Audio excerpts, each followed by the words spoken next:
You mentioned border control and the success on the borders. That was also in the MAGA Minute. Have a look.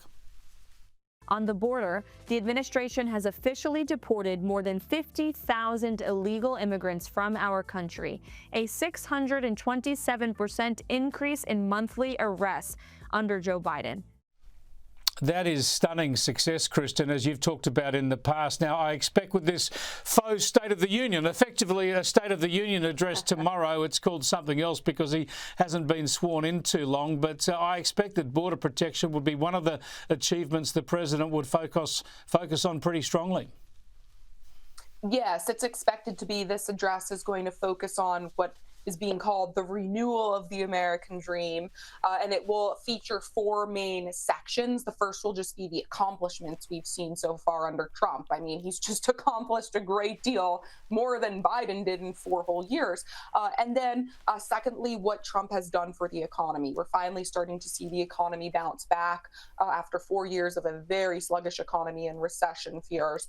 And then he's also going to push Congress for more funding for border security. To your point about the border, obviously he's going to highlight the accomplishments we've had on the border. Crossings have essentially come to a halt.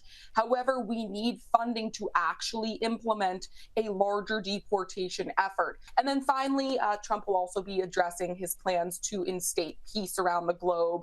Obviously releasing the hostages, the Hamas hostages, and then putting an end to the war between Russia and Ukraine. So that's what we can expect to see.